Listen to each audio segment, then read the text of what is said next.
Iningi labantu alazi ukuthi lama-order follower ngenxa yokuthi ngaphakathi kuwe usakhula kunalento eyatshalwa kuwe, njengoba nazi ukuthi i-subconscious mind yakho icosha izinto on a long term basis. Okusho ukuthi yonke into eyashiwo kuwe, izinto ezazenzeka kuwe, noma izinto owawuzibona noma owawuzicabanga ziyahlala nawe uze ukhule uze ube mdala.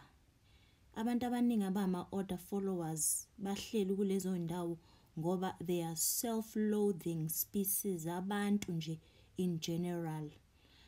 Abantu abazinyanyayo, abantu abangazithandi. Uma uthi wena uyazithanda, zingaki izinto ozaziyo ukuthi akufanele ukuthi uzenze kodwa uyazenza? Zingaki izinto owaziyo ukuthi ayikulungele wena kodwa uyayenza uqhubeke nayo? Njengoba sikhuluma ngokuvuka, sikhuluma ngokuthi shintsha indlela yakho, bangaka abantu abazaziyo indlela zabo kodwa bangeke baze bayishintshe. Mangabe une-self-loathing, usuke une-trauma yezinto ezekuhlela emthanjeni yakho, lezi ezikwenza ukuthi la osukhona ubone ngazuthi indawo ekulungele. Abantu abaningi abazi ukuthi mangabe usebenza usemsebenzini, mhlambe uyi-manager, lapho abantu obviously abantu baya-cooperate noma bayakulalela lokho okushoyo ngoba ubaphethe, futhi ekugcineni kufanele ukuthi abantu bahole. Wena ngesikhathi ubone ngazuthi abantu bayenza into engiyifunayo usuku nosuku, lokho kukunikeza umuzwa wokuthi at least into engiyifisayo noma lento eyayifiswa yimina ngisakhula iyenzeka manje kule environment esengikuyona. Njengoba abantu bekulalela, lokho kukwenza kuvala lesa sikhala leso onaso noma wawunaso. Iningi labantu abama-manager emsebenzini yabo, noma abantu abadila ngabantu, noma ungaseyona i-manager, kodwa la usebenza khona makufanele ukuthi nisebenzisane kube yi-team, benza kahle kakhulu kulowo msebenzi ngoba kungenzeka ukuthi ekhaya akukho ukubambisana, kodwa emsebenzini uyakubona lokho ukubambisana, lokho okufisayo.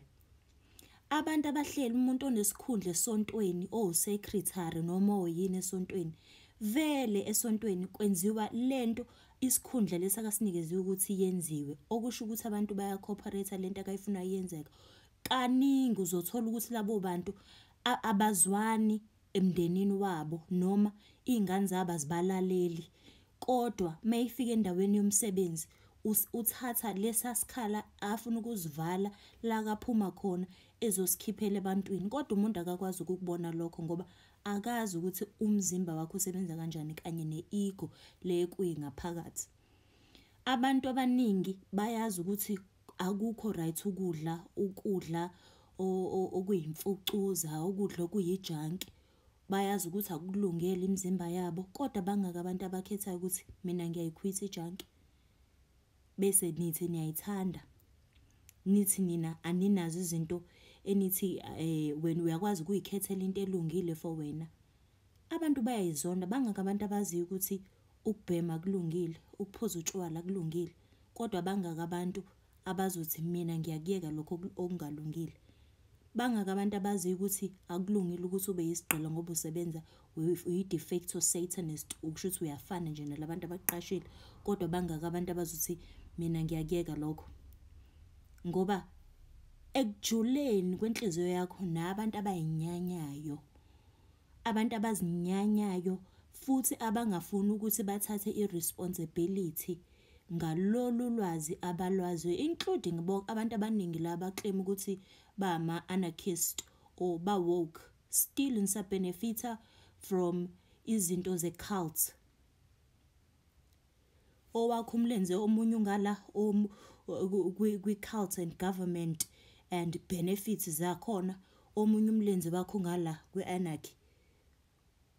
Mangabe uqala wenza ivideo lento ekhuluma nawe ngaphakathi, ngiyathemba ukuthi ikhuluma ikutshela iqiniso. Ikutshela iqiniso lelo olaziyo nawe ukuthi yazi ukuthi ngisho ngingayenza nje le video ngizama ukutshela abantu, ngizama ukuvusa abantu ngoba uzizwe ngazuthi une-responsibility ofanele ukuthi uyenze, kodwa enhlizweni yakho ngaphakathi uyazazi ukuthi uyazinyanya wena kuqala, futhi uziqambela amanga wena kuqala before uqambele abanye abantu amanga. Yikho nizofika la ka-TikTok umuntu owenza ividiyo uzama ukukhomba iminwe ebantwini, kukancane ukuthi umuntu ubhekise kuwe kanje. Qala kukancane ukuthi umuntu ubhekise kuwe, nisa-blame ipolitiki, nisa-blame i-apartheid, nisa-blame lokhuya nalokhuya. Iminwe niyibhekiswe kwabanye abantu, aniyibhekisi iminwe la ngakunini ukuthi nidile nale trauma enakhula nayo. Uma usebenza igadi behavior yakho ukuthi labantu engisebenza nabo banginikeza muphi umuzwa. Ngabe lokhu engikuthola le emsebenzini engikuzwa kuyinto engisatisfy noma engigculisayo, ngabe kimina ngaphakathi kulaphi la engaswela khona lento esengizama ukuyivala manje njengoba ngila kulo msebenzi. Vele ke ubungekho aware futhi awazi ukuthi isizathu sokuthi uma uthi uyawu-enjoy umsebenzi wakho ngoba mhlambe emsebenzini wakho niyi-team right, niyazwana, kwenzakalani, leyo nto isuke kuyinto eshoda kuwe ngaphakathi nasebuncaneni bakho nasebukhuleni kwakho, ngoba abantu abaningi bane-trauma ye-neglect. Ukusukela kudala vele thina we were abandoned cosmically, kodwa-ke sazoyikhuluma leyo sichaza ukuthi siyabantu sasi-abandoniwe njengoba sila emhlabeni, we are abandoned cosmic beings. Kodwa-ke kubalulekile ukuthi uqonde ukuthi njengoba uzinyanya nje, deala naleyo trauma, ku-understand ukuthi umnyeni wami akafuna ukuthi senze izinto mhlambe ndawonye njengefamily. Mina ngingathanda ukuthi sihambe mhlambe siye epark, kodwa umnyeni wami yena uncamela ukuhamba uyohlala nabangani bakhe nje beyobukela ibhola, bayiphuzela utshwala, ayiphelele impilo yakhe as ubaba. Nge-weekend wena uyiphelele impilo yakho nezingane njengomama. Yisibonelo, uzothi mawufika emsebenzini lokho okuswela kakho kwe-cooperation onako ekhaya uzofika ukufulfile emsebenzini ngalabantu osebenza nabo. Uthanda ngisho ungathandi, ego isebenza kanjalo mawungayi-understand-iki.